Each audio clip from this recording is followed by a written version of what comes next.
tout le monde. Je me présente, Dr Belmoudi, maître de conférence à l'Université de Wageningen.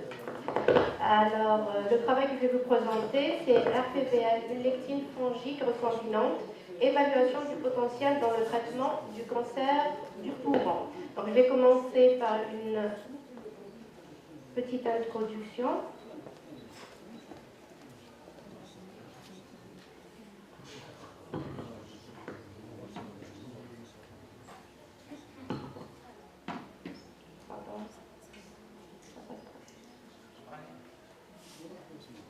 Alors, pour mettre en évidence la place de la glycosylation ou le dérèglement de la glycosylation dans l'apparition des cancers. Donc, la glycosylation est un processus enzymatique qui produit des liaisons glycosidiques entre les saccharides et d'autres saccharides ou lipides et protéines. De nombreux chercheurs ont trouvé des différences dans les glycoconjugués de surface cellulaire accompagnant la transformation maligne chez les animaux et les humains, à la fois dans la culture cellulaire in vitro et dans les tissus solides in vivo. Donc, ce qui nous intéresse maintenant, c'est de savoir si ces changements, qui sont des épiphénomènes, font-ils partie intégrante du processus de malignité. Alors, vu que les altérations des glycoconjugués sont caractéristiques de la majorité des cancers, ils sont considérés comme étant d'importants biomarqueurs du cancer. Certains glycoconjugués altérés détectés dans le sérum sont utilisés cliniquement pour le suivi des patients. De nouveaux progrès sont attendus pour augmenter la portée de leur application clinique, en particulier au niveau du diagnostic. Il faut savoir que l'idée de ce travail a démarré à partir des études de Satoma en 2009, où il a procédé à un profilage du glycome de sujets normaux et de sujets atteints de cancer, et plus précisément de cancer du poumon. Et au niveau des résultats qu'on voit au centre, on voit une différence entre les extrémités ou les résidus terminaux des glycoconjugués chez les sujets cancéreux et chez les sujets sains. Ce qui est particulier, c'est que ces résidus terminaux qui sont apparus au niveau du cancer, et plus précisément au niveau du cancer du poumon, est le N-acétylglucosamine. Donc ce qui est en rouge, ou carré rouge, c'est le N-acétylglucosamine. Et en haut, vous avez des glycanes qui sont normaux. D'accord ? Ce qu'il faut savoir aussi, c'est que normalement, le N-acétylglucosamine est recouvert par du galactose. C'est-à-dire, au-dessus du N-acétylglucosamine, on doit avoir du galactose. Et ça, c'est l'état normal. D'accord ? Donc, c'est à partir de cette idée-là qu'on a commencé sur le N-acétylglucosamine, et à ce moment-là, on a essayé de trouver un moyen de le détecter. Les glycanes tronqués qui présentent des résidus terminaux non réducteurs de bêta-N-acétylglucosamine, qu'on appelle communément glucnac, ont été associés au cancer. Le bêta-N-acétylglucosamine terminal ou glucnac est caractéristique d'un groupe de glycanes protéiques et lipidiques particulièrement surexprimés dans les tumeurs malignes du poumon, carcinome à petites cellules et adénocarcinome, du rein, carcinome des cellules rénales, du sein, carcinome canalaire, et de l'ovaire, adénocarcinome. Et donc après, il y a eu caractérisation, ou plus précisément identifier quels sont ces glycoconjugués qui sont porteurs de cette N-acétylglucosamine. Donc en A, vous avez une glycoprotéine. En B, C et D, vous avez des glycosphéngolipides qui portent ce N-acétylglucosamine. Donc maintenant, nous allons passer à l'identification, ou bien le marquage. Comment on va identifier ces résidus terminaux? On a utilisé des lectines. Donc les lectines provenant de sources non conventionnelles telles que les champignons ou les algues fournissent de nouveaux marqueurs qui se lient spécifiquement à ces épitopes c'est-à-dire le bêta-N-acétylglucosamine terminal. Donc, qu'est-ce qu'on a utilisé comme lectine? On a utilisé la lectine PVL qui lie spécifiquement le glucnac, et cette lectine a été produite dans une culture bactérienne Escherichia coli avec un bon rendement à partir du champignon Psathyrella velutina. Alors ici vous avez une petite définition de cette lectine. Donc c'est une lectine du champignon sauvage Psathyrella velutina, communément appelée PVL. Elle est purifiée des fructifications. C'est un seul polypeptide de 40 kDa avec 401 résidus d'acide aminé.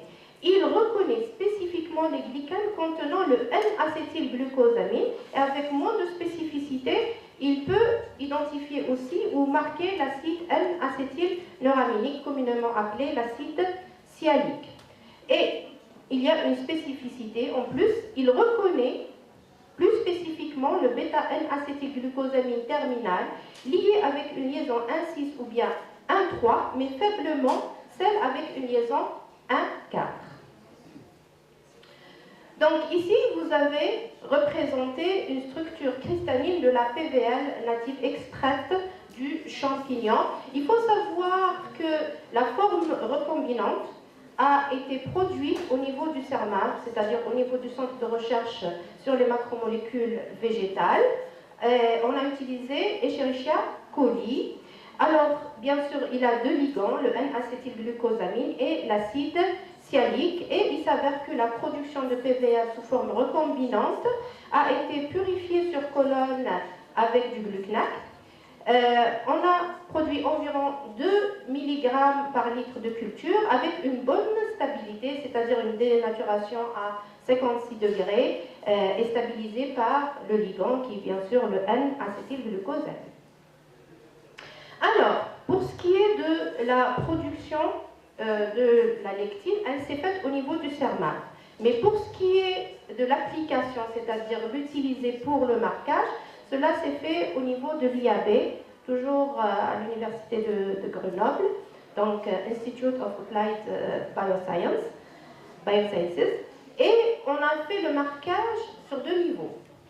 Le premier niveau est le niveau cellulaire et le deuxième au niveau tissulaire. Pour ce qui est du niveau cellulaire, pour analyser la capacité de RPVL à reconnaître des cellules dérivées de tissus cancéreux humains, on procède à un marquage par RPVL de plusieurs lignées cellulaires et à une analyse quantitative en utilisant la cytométrie en flux. RPVL se lie fortement aux cellules cancéreuses de diverses origines, y compris les carcinomes des poumons, du sein, de la prostate, de l'ovaire et du côlon, ainsi que les mélanomes. Ici, je vous présente un résumé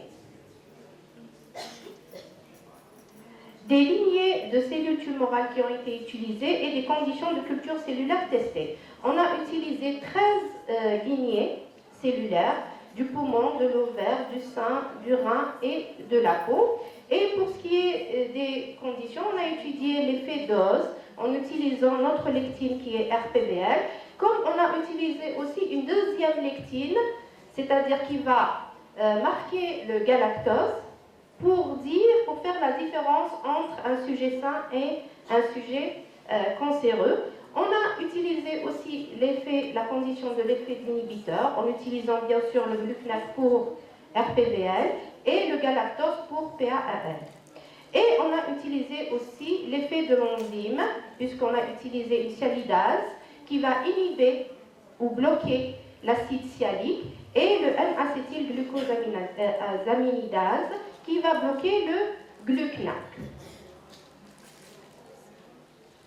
Vous avez ici des histogrammes de cytométrie en flux qui montrent le marquage par RPVL sur des lignées cellulaires de cellules immortalisées, c'est-à-dire qu'on a utilisé le HBEC 3KT qui c'est-à-dire s'approche des cellules normales, c'est-à-dire puisqu'on a utilisé des cellules immortalisées du poumon pour avoir un plan de comparaison, c'est-à-dire vous avez les cellules tumorales et vous avez les cellules saines, si on peut dire. Et sur deux lignées cellulaires tumorales, toujours du poumon, ainsi que sur une lignée de cellules tumorales du sein. Donc ici, pour ce qui est de la ligne droite ou le pic en noir, à gauche plutôt, ce sont des cellules témoins non traitées. Pour la ligne bleue, ce sont des cellules traitées avec RPVL à une concentration de 5 microgrammes par millilitre pendant 30 minutes.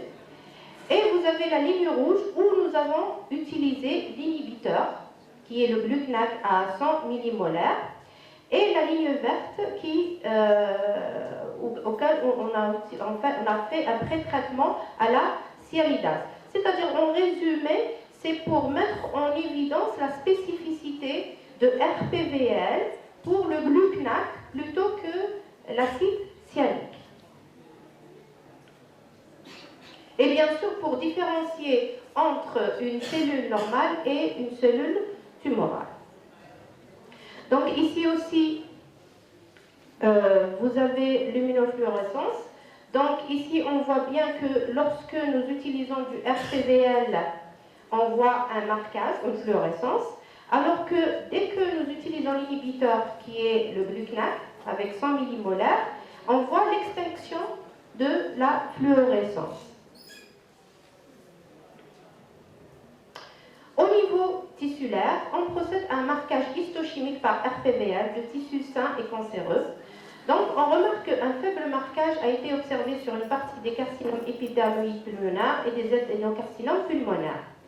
Le marquage des cellules cancéreuses par RPVL est systématiquement plus élevé que celui des cellules normales environnantes dans chaque échantillon tumoral positif. En revanche, aucun des carcinomes bronchopulmonaires, mucoépidermoïdes, à grandes cellules ou à petites cellules testées n'ont été marqués, ce qui suggère que la lectine pourrait distinguer entre les différents types de cancer du poumon. Ce qu'il faut savoir, c'est qu'on faisait passer, après le marquage, on faisait passer nos lames au niveau de l'hôpital de Grenoble, chez l'ANAPAT, et elle nous donnait le grade de marquage, c'est-à-dire de 0 jusqu'à 4.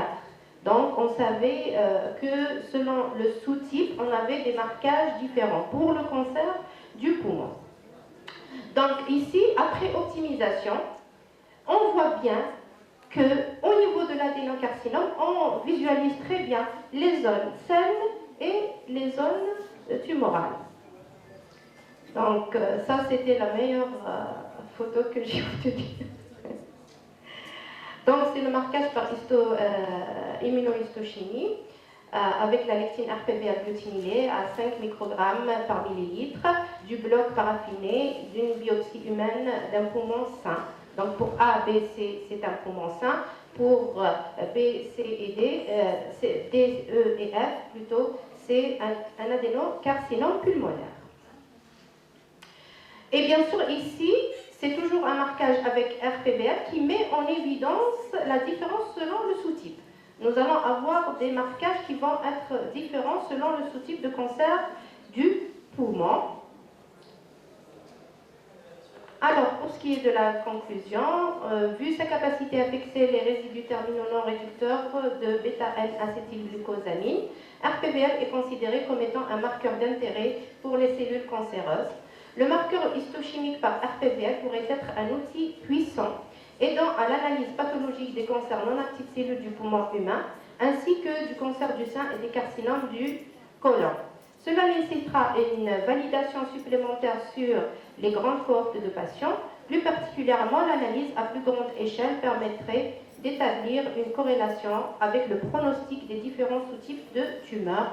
Par conséquent, la poursuite du développement de réseaux de lectine est très prometteur pour une meilleure détection des altérations glycamiques à des fins diagnostiques.